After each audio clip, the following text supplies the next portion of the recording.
Olha só que interessante o que foi dito pelo ministro Alexandre de Moraes em Nova York e que agora o povo terá a oportunidade de constatar se ele estava mesmo falando a verdade ou espalhando uma espécie de fake news. Veja o que ele disse. Nada foi apontado. Se apontado fosse, seria averiguado, porque não há ninguém, nenhuma instituição que tenha mais vontade de aprimorar e melhorar da transparência total às urnas eletrônicas e às eleições que o Tribunal Superior Eleitoral. Resumindo, o ministro disse que se houvesse irregularidades, o tribunal teria interesse em apurar, pois é bom lembrar que uma democracia verdadeira é feita de respeito entre as partes. No passado, quando o voto era impresso, se houvesse alguma dúvida quanto ao processo de apuração, se pedia a recontagem. Hoje, diante de inúmeras dúvidas, não se pode ter uma conferência garantida na Constituição.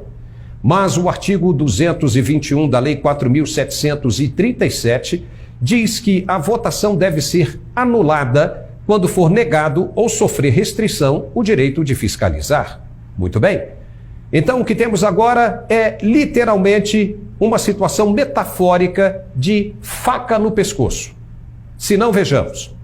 O Partido Liberal poderá entrar com um pedido de impugnação das eleições no TSE, porque já está de posse de 3 relatórios de auditorias independentes que, segundo consta, apresentam irregularidades técnicas nas urnas de modelos abaixo de 2020.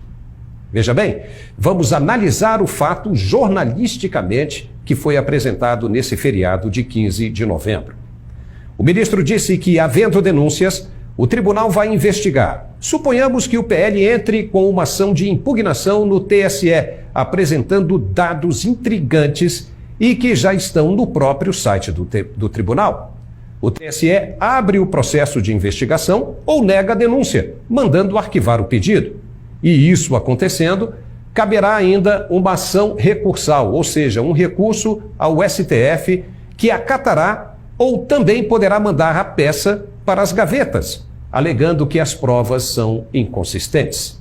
Mas seja qual for o caso de negativa, poderá ser constatado o rompimento das estruturas institucionais, sendo entendido o judiciário como desrespeitando o que está na lei. Aí, um dos poderes, que provavelmente será o executivo, poderá pedir o artigo 142. As Forças Armadas entram em ação para moderar a República, destituindo o STF e o TSE e constituindo o Tribunal Superior Militar. Não seria golpe, porque está na Constituição. Uma vez os tribunais majoritários de fora do jogo, os militares passam a controlar o fluxo de informações, tendo acesso direto, inclusive, ao que está sendo negado, ou seja, os códigos fontes do processo eleitoral. Tendo isso em mãos, os militares poderão checar se houve mesmo irregularidades. Não havendo nenhuma, como foi atestado pelo ministro Alexandre de Moraes, o candidato eleito tomará posse sem problema algum e tudo volta ao normal. Mas, encontradas as irregularidades, todo o pessoal envolvido no processo, da ponta da pirâmide ao chão, será preso. E o Superior Tribunal Militar proclamará o segundo colocado como o verdadeiro vencedor ou promoverá uma nova eleição. O que é curioso é saber por que há tanta resistência em acabar com as dúvidas, que podem gerar uma enorme dor de cabeça em muita gente. Por que não entregar logo os códigos-fontes ou montar uma comissão de análise para esclarecimento, como foi sugerido no relatório dos militares, e, estando tudo certo, esfregar o resultado na cara daqueles que ainda têm dúvidas? Pronto! Mas por que não fazer isso? Será que tem alguma coisa tão horripilante assim que não pode ser mostrada? A nota divulgada pelo general Vilas Boas, mesmo ele estando na reserva, demonstra a insatisfação que as Forças Armadas estão com o presente momento. Ele disse de maneira bem clara para quem conseguir entender que apenas o voto é secreto, mas que todo o processo de apuração tem de ser público, mostrando de que lado estão as Forças Armadas, ou seja, da Constituição. Ouça agora o que disse o presidente da Constituinte de 88, o deputado Ulisses Guimarães. A Constituição certamente não é perfeita.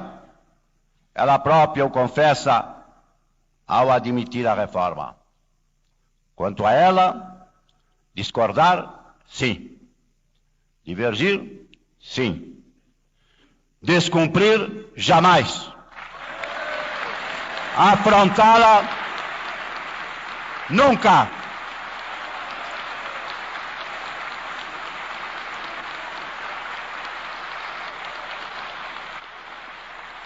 Traidor da Constituição é traidor da pátria.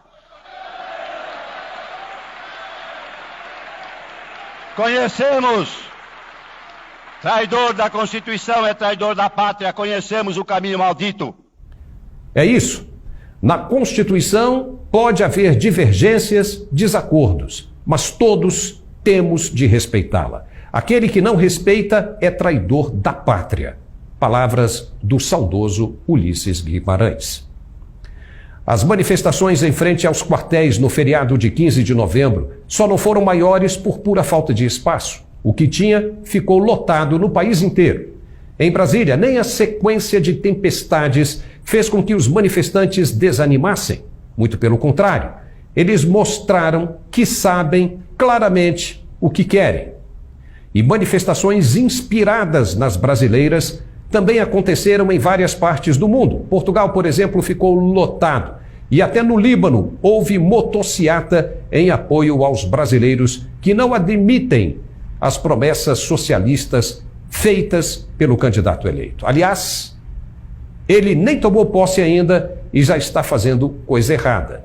O artigo 317 do Decreto-Lei 2848, que teve nova redação do Palácio do Planalto e aprovação do próprio presidente Lula na época, em 2003, diz que solicitaram receber para si ou para outrem, direta ou indiretamente, ainda que fora da função ou antes de assumi-la, mas em razão dela, vantagem indevida ou aceitar promessa de tal vantagem é crime, com pena de reclusão de 2 a 12 anos, mais multa.